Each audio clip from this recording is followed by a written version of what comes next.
I've never seen anything like it before, and to attempt to hit the ball out of there is pure madness. The winner of the gold medal and the champion golfer of the year is Cameron Smith.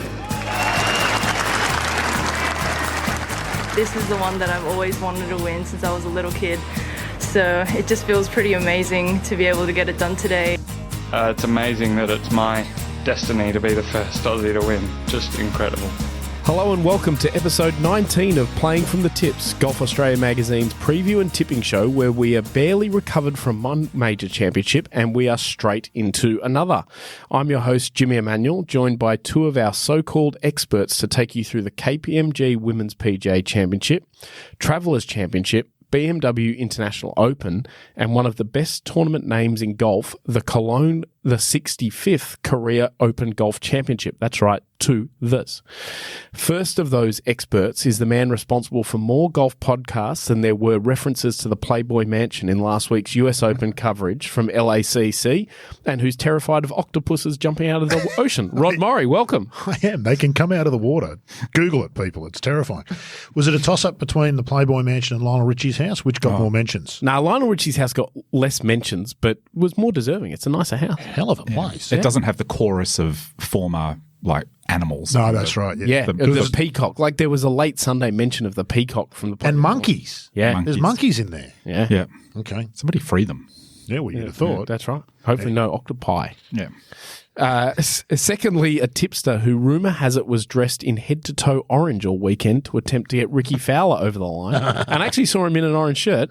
Adrian Logue, a pleasure, Logue, to have you once again. Thanks, Jimmy. That's it? That's all well, Ricky was enough said about Ricky. I don't know. It was a typical Ricky Fowler major performance in the end. It was just sort of drifting out of contention. How was that not tweet quite getting the you job sent done? out? That couldn't have helped. No, it was sort of all turned on that, actually. Tell the people what you said. Well, I said it seemed certain that he was going to be there on the 18th to congratulate the winner. I also saw someone suggest how long would the congratulation line be if he won, if it was a reciprocated. Yeah, that's right. It'd be like a tunnel of them, with their wedges up like a point. Yeah. Guard of honour. Yeah, exactly. Yeah, well done. Last week was quite a week for the so-called experts who, just like Rory McIlroy, went close to getting another win without quite getting over the line. So there was 10 top 10s across the group, including 3 correct tips of the top Australian in Cam Smith. That all takes us to 14 wins and 111 top 10s for the year to date. Before we move on, any other major thoughts from the US Open week?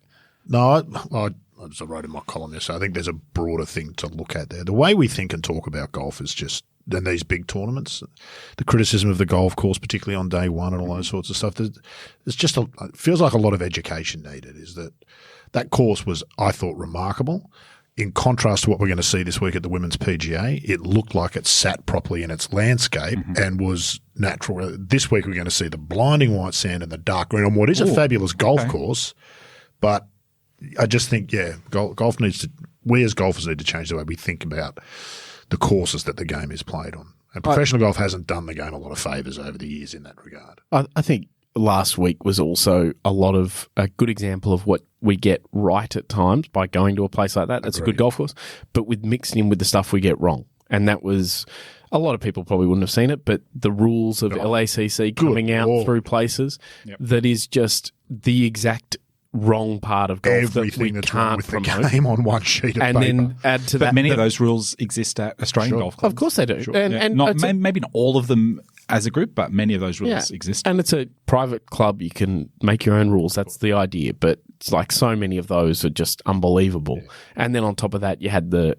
lack of atmosphere based off the crowds, given how they did the ticketing and what was available. Buying up all the tickets. Members buying up tickets. The USGA letting that happen? The USGA allowing it to happen. There was not even that many tickets released, and then the members bought them all up. And then LA is an incredibly difficult city to get around and do that sort of stuff. So that hampers it as well.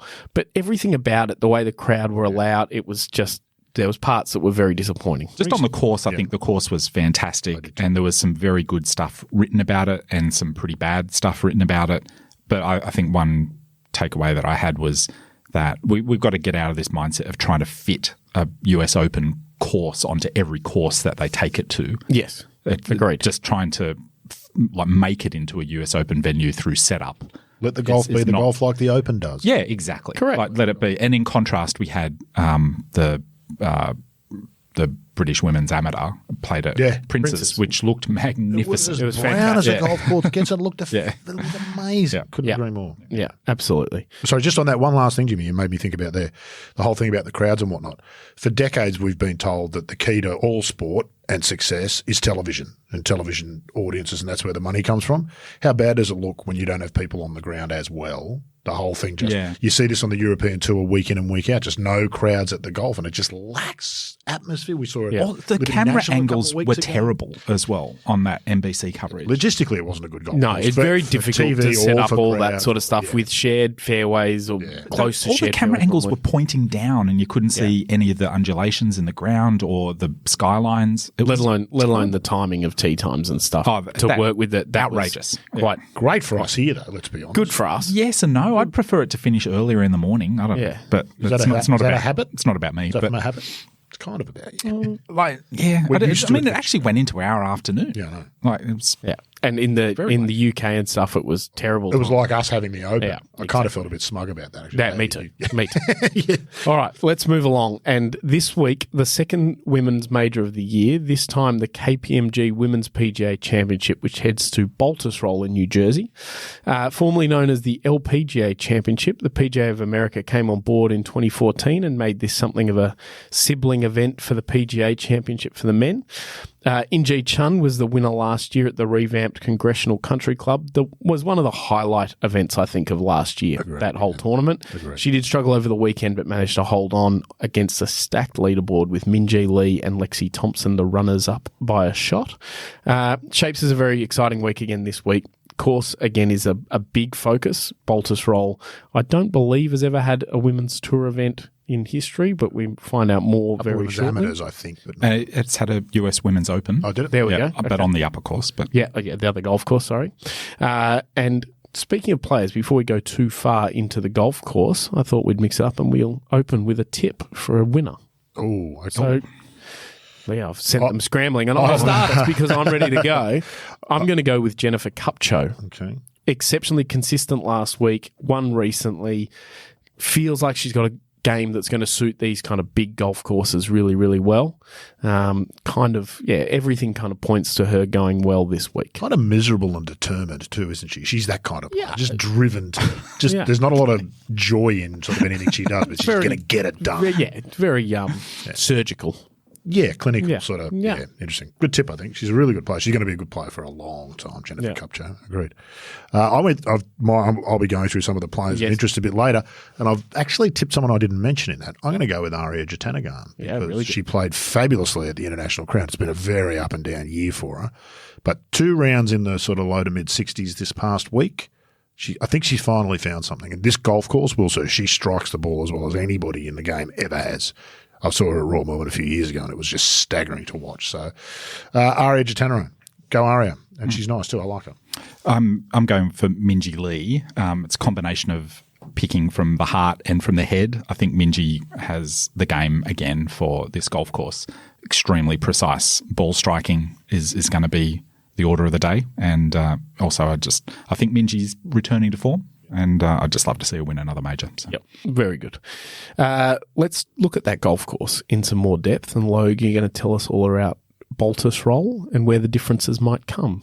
Indeed, yes. Baltusrol, and much of this information is from the wonderful chapter in the World Atlas of Golf titled "The Reluctant Legacy of Mr. Baltusrol."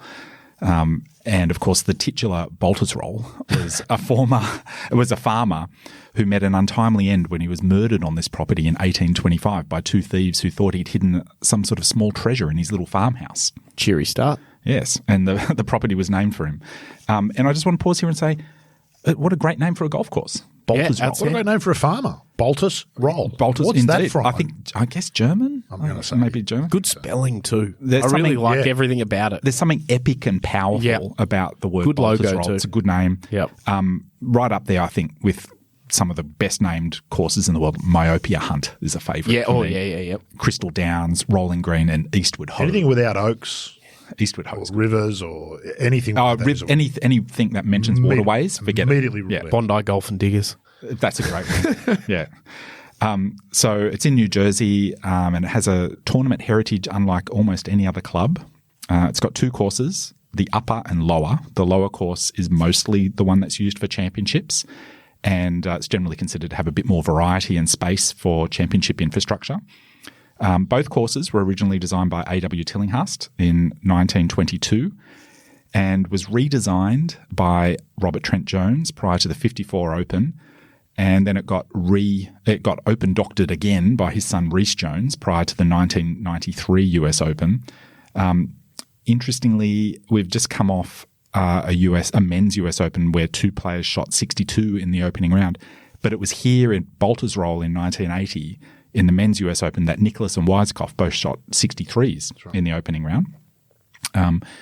For many years, speaking of Nicklaus, for many years, Baltusrol's championship legacy was inseparably associated with Nicklaus, who broke the Open scoring record there in 1967, overcoming Arnold Palmer. And it was in 1980 that he beat Japanese great Asai Aoki, who was side of the double chip, if I'm not mistaken. Oh no, that was TC Chen. TC Chen. Wrong tournament. Nicklaus was the TC Chen one too, wasn't he? No, it was Trevino. Okay, edit that out. I have the power. Interestingly, in this long history of the course, even the pre-Tillinghast, there was a course there which was built like 9 holes, then another 9 holes. They call it the old course. That pre-Tillinghast course was itself quite famous and hosted multiple US Opens and US Women's Amateurs. But in 1922, Tillinghast redeveloped both courses, created 36 holes. And as I said, the lower course is mostly used for tournaments, but the upper course, as we mentioned earlier, has hosted even a US Open, a US Men's Open in 1936 and a US Women's Open in 1985. But apart from those 2 instances, all of the championships in the modern era have been at the lower course. The course itself got redesigned or restored to its Tillinghast design by Gil Hance. And this happened after the recent PGA that we saw there, where Jimmy Walker won. Yes. Which was pretty bloody flat and uninspiring. I'd expect this year with this tournament, for the tournament to have a lot more pop, for the golf course to have a lot more pop. It'll look great. Did Hance do Southern Hills as well? Yeah. There's just 3 Hance-made restorations on major schedules this year so far. He's just the major guy. Yeah. A feature of the Hance restoration is the great variety in depth and shape of the bunkers, which is an original aspect of the Tillinghast design. Rod, you commented on the blinding white sand. Yeah, they've imported sand for sure. But I think you will find there's some interest in the bunkers. Some have grass faces, some have flashed sand, some are shallow, some are deep, some have islands of fescue. There's fescue fringes around the bunkers. Unfortunately, the fescue fringes seemingly extend to the front of the bunkers, the entrance, which will stop balls rolling in.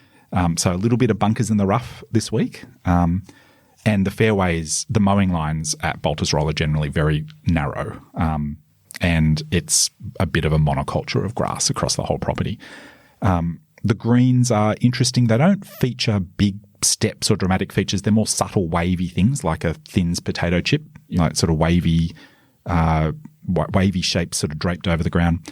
And the fairways don't really have any massive slopes or sharp doglegs. They sort of flow through the property with various kinks and bends. A feature hole is the 4th, a par 3, all over water. It's like one big water carry. Famously, RTJ redesigned that hole and the members were complaining he'd done it too hard. You know the story? I do know this story. RTJ disagreed, and during inspection of the hole, he had a hole in one. He hit a shot, said, see, it's not too hard. Yeah, calmly handed the club back and said, yeah, not too hard. Generally, we'll have to check this, but generally they convert a couple of the par 5s to par 4s on the front 9, and famously or infamously, it's one of the few championship venues that just finish with 2 par 5s, and there are only 2 par 5s on the course. Back to back, yeah. And 17 in particular is worth the wait. It's one of it's a really great hole. It's got Tillinghast's. Well, it's got one of typical Tillinghast feature, a great hazard sprawling across the fairway. With little tufts of fescue. Makes the second shot, not for probably players of this level, but it makes the second shot interesting for if you've driven it in the golfers, rough. Yeah, I think for this field as well, if you've driven it in the rough, it really puts some questions in your head about where you're going to lay up to. and that could be decisive in the tournament, in fact. The 18th is distinctive for having a massive water hazard guarding the left side of the fairway, which doesn't look too attractive. I remember it being pretty ugly in the PGA, and it's still there after the Hans redesign. But it does. The second half of the 18th is really impressive. A big uphill shot to a very impressive green with one of the deepest bunkers on the course guarding the right hand side. I think it's going to be a ball striker's test. It's a really traditional old school American golf course, isn't it? Yeah, it really very traditional. Yeah. That very northeast sort of golf course. Yeah, exactly. It's got an aristocratic type of feel about it. Big old clubhouse, big country club. Yeah. Listed as a par 71. Okay. So interesting. One of those front nine par fives. One of the front nine par fives has been left. I think the seventh. I think that's correct. No, the seventh is still a par 5. So the first then. The first is a par 4 this week. Seventh is being left as a par 5. Yeah, correct. Seventh, the first is a very flat, straightaway sort of hole, so they just put the tees up a little bit away from there. I, for one, am interested to see it on. Yeah, I think so. It's another week where you watch it purely for the golf course. These events, the KPMG in particular has been instrumental in bringing these great courses to focus, and I think that tournament in particular showcases these courses better than when the men come to play it. Absolutely. Speaking of ball strikers and who might play it well, Rod, do you want to take us through the players we might keep an eye on? Well, a little bit different. Look, we all know who the players are to watch. Women's golf in particular, you know who the set of players. And you got Nelly Korda, obviously, and this does feel like, I've got to say, this feels like a Nelly Korda gimme. This course is right up her sort of alley. Jin Young Ko, Minji, as you mentioned, Lydia Ko, Lexi, Ataya Titakun. There's a few up there. Leah Vu after winning earlier this year. So many good women's players. Brooke Henderson, you kind of know that, and so you always get good results. So I wanted to maybe mix it up a bit, go a little bit more left field. So I tossed up whether to put her first, but in the end, she's going to have to deal with this stuff. So we might as well get started early. Rose Zhang. Yep. And this is really the test for her this week in many ways. It's not the golf. It's the circus that's going to develop around her. It took Tiger quite a while to deal with that. You could probably make the case that Michelle Wee never really learnt to deal with that very well. Rose Zhang is the first player we've seen since those two, American born player, where that sort of circus might break out. And that's going to get harder and harder as the week goes on if she plays well. So a really interesting test for her this week. There's nothing to say she can't play well, but it'll be interesting to see how she deals with that because it's deer in the headlights stuff. Yeah. That will and there's look, she's probably had a chance to talk to Tiger about it, but you could be told everything you like about that. But like trying to win a golf tournament, you don't know what it feels like till you stand on the 18th tee with a one-shot lead, on a difficult hole. She has come in at a very good time of Michelle Wee's kind of a bit of a mentor to her, obviously with the Stanford connection and all that sort of stuff. I imagine Mark Steinberg is her agent, so I'm sure there's been a bit of a Tiger thing, and she's got Tiger at the stage he is now where he seems to want to be this sort of mentor of people. She's going to have every advantage that those two didn't have. So it'd be very interesting to see how she leans on those two. Yeah, it really will. As I don't think you can know it until you kind of live it, the whole thing. So look, I agree with you, and it'll be really interesting because there's no question about her golf game. If she is to be that kind of star, what an amazing thing it would be for the LPGA, who really have kind of lacked the big American star for the last 10 years. We've had Lexi, and Nelly's come along recently, but someone with that extra special thing that Rose seems to have would be an enormous thing for the LPGA. Right now, at a time when men's golf is in turmoil at the top level, I can see that being great. So already played 10 majors. It's extraordinary, isn't it? That's a quite recent phenomenon, isn't it? Amateurs get to play in these majors. She missed a lot of them too because she would go and play amateur events to try and win amateur events quite often and skip events she got a start in. So very interesting. Yeah. She's learnt to win. There's no question about that, and that's hugely important. It's one of the big lessons that winning with a B game too. Yep. Yeah, exactly. Absolutely. So look, I think Rose Zhang's going to be huge, and there'll be a lot of talk about her this week, and we'll just see how she goes. Aditi Ashok. She's been creeping around on leaderboards, really coming into her own. People don't remember. She won the LETQ school at the age of 16, if I'm not mistaken, from India, which is no easy thing to do. Again, not so much about the golf.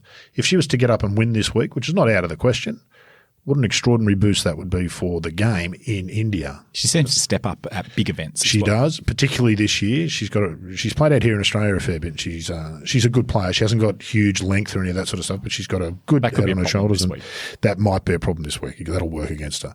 Lynn Grant, just such a great ball striker. Has played very little in America. This is going to be right up her alley, and she is just the full package. I mean, you can't watch Lynn Grant play golf and not think that she's the full deal.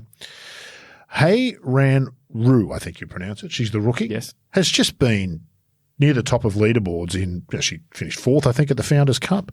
She's contended. I don't think she'll win, but again, you wouldn't necessarily be surprised. She's really played some impressive golf. And last one for me, normally the win of the week before isn't a great bet, but I really liked what Leona Maguire had to say about attitude after her win last week. So don't rule her out. She could miss the cut, or she could go on to win, but I like to talk about attitude rather than the usual, it's good to see the hard work pay off. She's a hard worker. So she is. And again, I'm not sure her ball flight necessarily will work so well for this golf course. She tends to hit a little bit lower than a lot of the other players, but she's the real deal. She's going to win a major or 2 or 3 or 4 before time's up. So. Okay, wow. That's a good time to look at. If anyone got an outsider they want to throw up as a winner? I'll start again because I've once again rattled you. I think this is a really good week for an outside chance for Sue O, who's shown a couple of signs, getting very limited starts on the LPGA Tour because of her category, but she's been working very hard at her game. And you talk about players that are going to suit this golf course really well, and that is Sue down to a T. She feels like this losing a good category is a real kind of not a wake up call, but a bit of it's a kick in the bum, isn't it? Yeah, that's Get on right. with it, You're better than this. As good as she has been since a teenager, and then not only see her contemporaries go past her in terms of wins and stuff, that happens, but to then be in this point of her career and having thought at the start of the year when she was, maybe I need to go get a job, is, the real sort of thing. And I think it's going to be a big event where she shows up. And so I like it. Yeah. I really like her. She's such a nice person. But it's just bizarre. Well, people forget in the junior ranks and the amateur ranks, it was her, Minjee, and Lydia Ko. That's right. Yeah. They were the big three, and she was on equal footing with those Absolutely, two. Well, she was. Absolutely. And it just hasn't worked for her yet. And the talent doesn't disappear. She's still got the talent. Yep. An outsider from you, Rod? Well, I'm actually going to go with Australia as well. Steph Kyriakou. Yeah, I like that. Loves a big tournament. And she's she's got to be playing well. If she starts well, look out. But she just never takes her foot off the accelerator. She's going to be a player for the rest of her career. She can win a bunch of times, but she's going to play weeks where you think, what's going on Why did here? you turn professional? Yeah. And then she's going to show up the next week and contend. And, there was a few good signs from Steph last week that I really like to see. So I like that too. Agreed. Logue?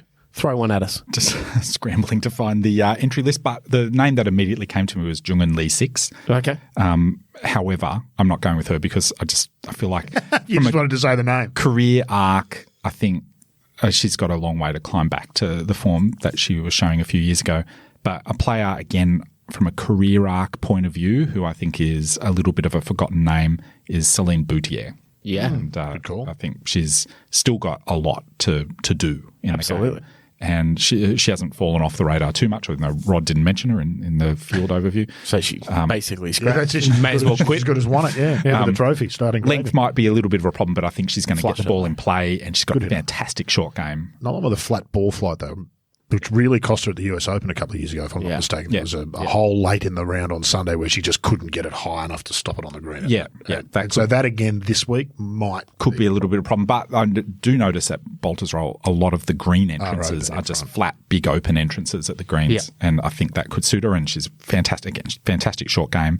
2-putt, like being able to 2-putt from distance is going to be. Having said that, she wanted Bonville. I was up there the year she wanted Bonville. That's a golf course that really should demand a high ball flight, and she streeted him up there. So let's have a quick look at the Australian side of things. So there's 8 Aussies in the field this week, headlined by major winners Minjee Lee and Hannah Green. Gabby Ruffles gets a special invite. Grace Kim, Steph Kyriakou, Sarah Kemp, Karis Davidson, and the aforementioned Sue O. Is this the best Australian women's golf has looked for a while? Yeah, it is. Absolutely. Numbers and whatnot. Yeah. So Hannah was the 3rd winner of this event when she won in 2018, joining Kari Webb and Jan Stevenson as winners. And Minjee's probably the standout of them this week. She's played some very, very solid golf of late, including a recent playoff loss in New Jersey. Plenty of birdies last week at the Maya LPGA Classic, but she also made 11 bogeys and a double on the way to 13th. So not Minjee golf. That's not how she normally plays. So Shows you how good she's playing if you can make 11 bogeys in a double and finish just outside the top 10. Exactly right. And she was in it until Sunday, really, because she closed really poorly. So if she can sort of just make a few little things here, but it's a place that suits her. I mean, she's one of the best ball strikers, not just in women's golf, in golf.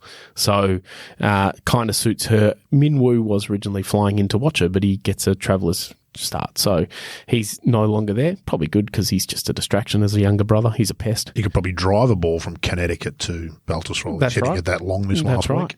Hannah, of course, can't be discounted either. She's won this before, showed some really good signs in the second and last round last week after she had a break in Australia that she typically does around this time of year, having won in LA earlier in the year. Wouldn't surprise if she's right there now that she hits it a bit harder, higher, further.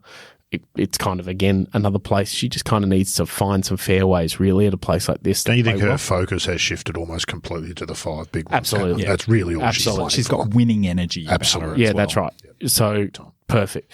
Grace Kim's also an LPGA winner, of course, this year in her rookie year. 20th last week. Perfect golf game for major championship golf. Like this stuff, US Opens, Grace is going to be just right there. Just doesn't miss fairways. Now hits it a bit further, can flight the ball up a bit more. Perfect. And not to discount any of our other players, but Gabby Ruffles is on an absolute tear on the Epsom Tour this year and is another one who, like everyone on the Epsom Tour, must be regretting the fact that she forgot to file her LPGA queue because she would have got through, and now she's back just beating the hell out of all of them. So it's great to see. Yeah, I think a little bit Wyndham Clark with her action, I reckon. Very athletic sort of action. Very pure action. Yeah. And there's probably some elements to it that you could pick apart if you're a real golf swing nerd. Same with Wyndham Clark. Exactly. But as an aesthetic thing, you stand there and go, geez, okay, that's impressive. So best performer for Australia this week, I'm following with Minjee. I can't imagine she's not going to be our best. It's pretty simple. So yeah. And I've got to stick with Steph because I've already picked her as my Exactly right. So that's pretty It'll be a really good week. Honestly, that whole good period for Australian women's golf, this is really quite special. I can't remember a time we had 8 players in a major. No. I'm sure it must have happened, but I don't recall it. And really good players, really good, all winners.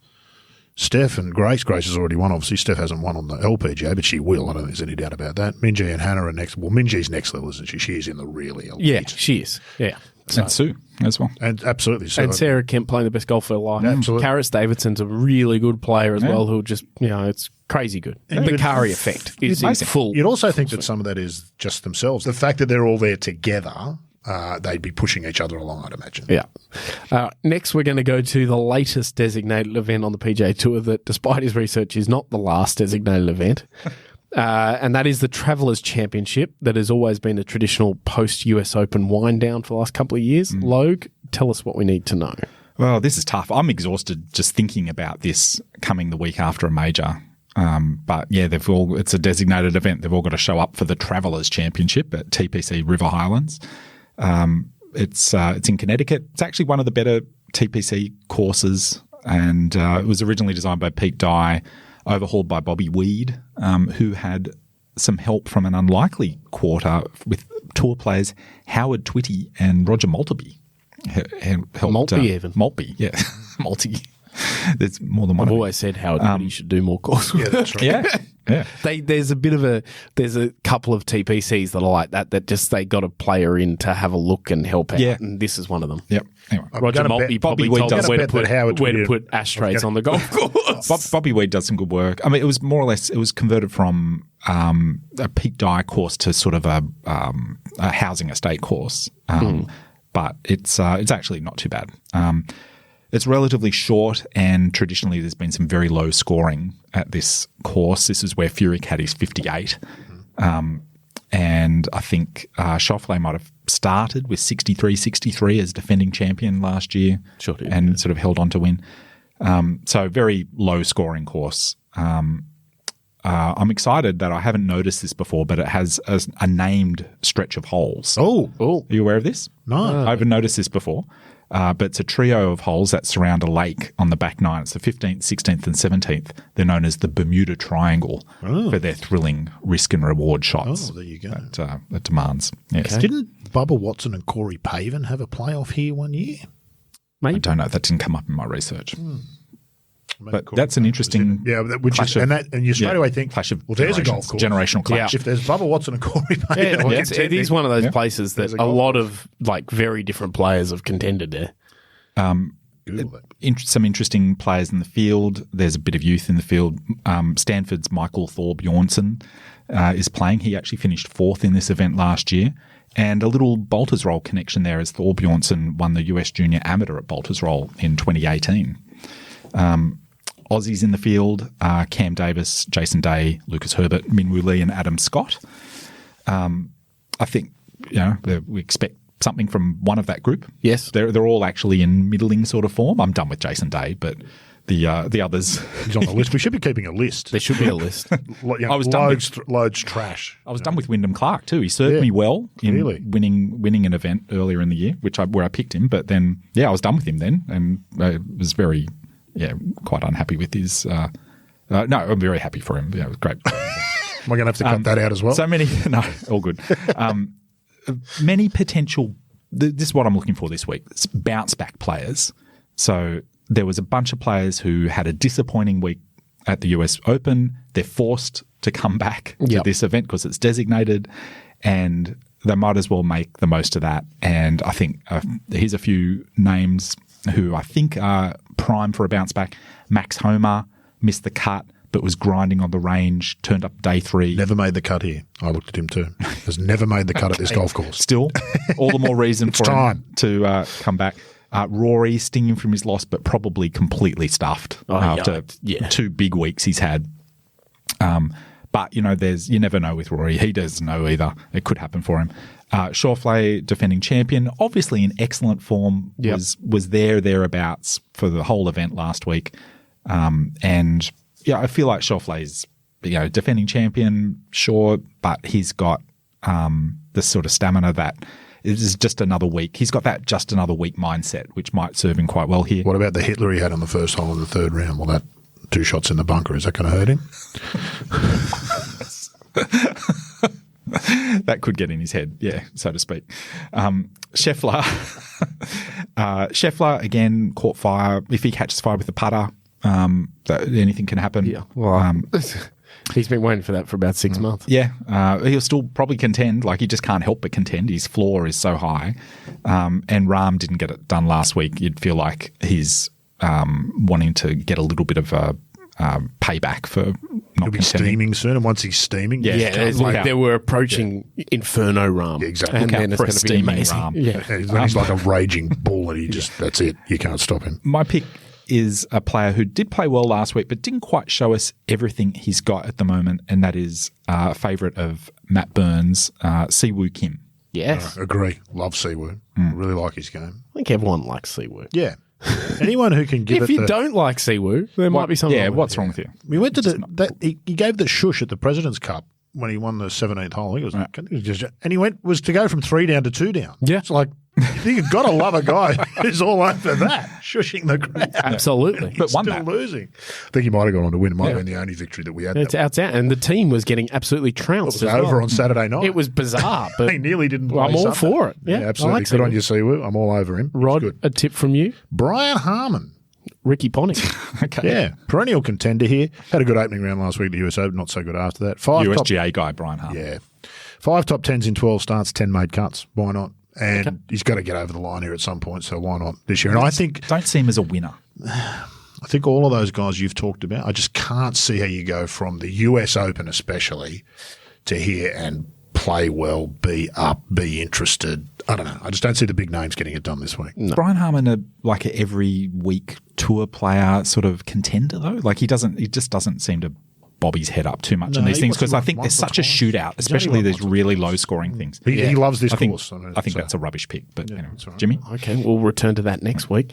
I like the idea of the guys bouncing back who didn't play well last week, particularly guys who maybe missed a cut or whatever. But I think the guys who made the cut and didn't perform, they're the ones who really struggle to show up because they've still had to put themselves through 2 more rounds of a US Open, and that is a brutal thing when you're not winning. That's right. But I'm going to go with someone who was right there but has the benefit of youth, and that is Minwoo Lee. Okay. So Minwoo was exceptionally impressive on Sunday, poor on Saturday, but he said mentally that was part of the problem. He warmed up really, really well on Saturday morning and went, "Oh, I'm on here." And then straight away, that's a problem. Warmed up. 4 rounds are a problem for him. They are, but happened at the Players. There is typically a good crowd here, which Min needs. Love it. He's trying to work out how to get around it. But the biggest thing for him last week, he hit his approaches well last week. He's been poor with that this year, and particularly in the moments where he's had a chance to contend in a big event. And he said not long ago, "I've been not that good at that my whole career." And he's found something here. Richie Smith have been working really, really hard at it. This is a perfect week for Min to try and find something. He'll be getting good practice rounds in to learn the place quickly. A really kind of a week where a lot of other guys will be tired. Min will be energized. So let's see if he can get that done. Let's now jump to Europe, and the DP World Tour is back in action once again for the BMW International Open in Germany. Rod, tell us about it. Golf Club München Echenride. Beautifully Easy done. for you to say. Well, I don't know. Maybe it is, and maybe it isn't. If we've got any German listeners, they can let me know. Hosting for the 27th time. This is a staple on the DP World Tour.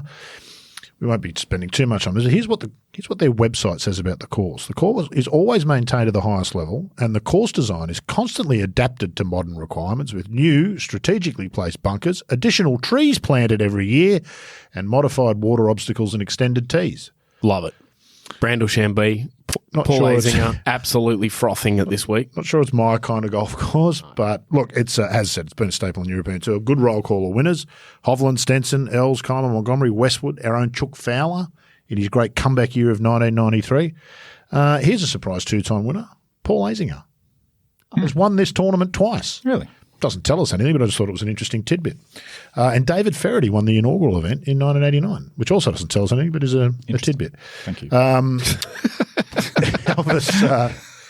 Elvis Smiley got an invite this week, which will be interesting to watch. I think he got an invite to this one last year, perhaps. Yeah, as well. I think he certainly he played once or Germany twice before. Yeah, exactly. Blake Ridge, the only other Australian in the field. The European Tour has turned into a wasteland for Australians. We've not got many on. We get Jason Scrivener and Blake Windred most weeks. So. And yeah, we've got a lot of guys who are sort of 5 or 6 down the alternate a lot of list. guys who've There's lost Jordan their Zunic and Demi Papadakis, Maverick Antcliffe and all that. Yeah, guys, but they're just not quite getting a start. Victor Perez is probably the standout name in the field, though recent winners Tom McKibben and Dale Whitnell will both be worth looking at. I'll actually go with Tom McKibben for my tip. I think he'll do it for Rory this week. This is actually turning into a really good development tour. It's much more interesting than the Corn Ferry Tour. Mm-hmm. Yeah. And there's a lot of people unhappy about this notion of the European Tour being a development tour, but in actual fact, you're getting a really good crop of players contending on a regular. Ewan Ferguson's name that we keep seeing that we didn't see before. Yep. There's Dale Whitnell who won the other week. Tom McKibben's got real talent, no question. And Rory stayed up and watched him win the European Tour event a couple of weeks ago when he was contending at the Memorial. So, yeah, I think it'll be, look, you've got to be a golf nerd or really into your golf, but the European Tour week to week, and of course the TV times for us here in Australia are much better. Yep. Absolutely. Evening time, have dinner, sit back. It's nice Sunday night viewing, isn't it? Watching the final of these. Yeah. Can go into the early hours of the morning. But Tom still, McKibben for me. Logue, a tip from you? I'm very tempted to go with my man Ewan Ferguson, but he hasn't come through for me in a couple of tips so far, so he's done. He's on the list. Put him on the list. So I'm is getting long. Switching my allegiance to Callum Shinkwin. Yep. Okay, nice. I like that. I am going to go for a German in Germany, and Yannick Paul. Yeah, I thought about him. Yeah, hasn't won this year, but been very, very close. Kind of clinical sort of golf game that'll suit really well here. So I think that'll be a good week for him. Finally, Asian Tour back in action this week for the 65th Kolon Korea Open, which heads to Wujong Hills yet again. Ranked number 5 in Korea. There's a famous connection to golf architecture royalty here, with this being the work of Perry Dye, son of Pete and Alice. Yeah. The 13th. The lesser die. The lesser die. Lighter die. The 13th is Loaded Perry's die. facsimile of the Island Green at TPC Sawgrass. There's been plenty of big names come and play this over the years, John Daly's, Ernie Els and the likes, and it's been host of this event since 2003. Min Kyu Kim won last year. He followed actually the only Australian winner in the event history, being John Sok Lee in 2021. There's a bunch of Australians again. John Sok Lee headlines that group. We've got Scott Hend, Brendan Jones, Zach Murray, Kevin Yuan, Terry Pilkadaris, Woon Jun Lee, and they are surrounded by a whole lot of Korean players. This is one of those events that's been around for a long time, has a lot of history, but is kind of a closed shop. Is this where Ricky beat Rory in a playoff several years ago when they were both much younger men? I think that might be right, yeah. It's always brought in a few big names, but that's kind of not really how Asia works anymore, and very difficult in the current environment. Obviously, designated events, majors, all that sort of stuff as well. There's a whole lot of the regular sort of characters as well mixed in there, guys like Kieran Vincent and Miguel Tabena and all these sort of guys that are regulars on the Asian Tour who'll be the ones hoping to contend. But like I say, it is a very predominant Korean field. In terms of a tip this week, I'm going to throw it at Barry Henson, who makes the journey all the way back there after playing the US Open. So let's hope Barry's had a good week and he's going to be up and about. Rod? 2011, by the way, Ricky beat Rory in a playoff here. Both had longer hair back then. They did. There you go. Look, I completely forgot to have a look at this field earlier, so I've just been having a look at it now. Nice. I honestly have no idea, but wouldn't it be nice to see Scott Hend win another Asian Tour event? He's lost his European Tour card. He provides great entertainment on Twitter. He's one of the game's good guys in many ways, controversial, but why not? And look, he still plays well enough. He still hits it long enough, hits it well enough. He just has off weeks where he shoots 80. Yeah. But when he's not shooting 80, he can always shoot 60. So go Scott Hend. Logue? Terry Pilkadaris caught my eye in this field, but it is such a random, like there's so many players who are complete unknown. If anybody listens to this podcast with a view to placing a wager, I would recommend not placing a wager on this. I would also probably avoid. Don't bet on the Kolon Korean Open. Always throws up a surprise winner. Yeah. But look, I'm going to go for Australia's Brendan Jones. Why is he playing in this tournament? Has Asia become a bit of a replacement for the European Tour for Australian players? With the involvement of Liv and they've elevated purses, it's become attractive. It's close to home. Yeah, absolutely. You can travel there, live here. Absolutely. Yeah. Interesting. That will do us for episode 19 of Playing from the Tips. Keep up to date with all of those events on our website, golfaustralia.com.au, and you can head out now and pick up the July issue of Golf Australia magazine with Minjee Lee on the cover as we preview her US Women's Open defence with the LPGA that heads to Pebble Beach for the first time. She sits down for an exclusive chat with Mark Hayes.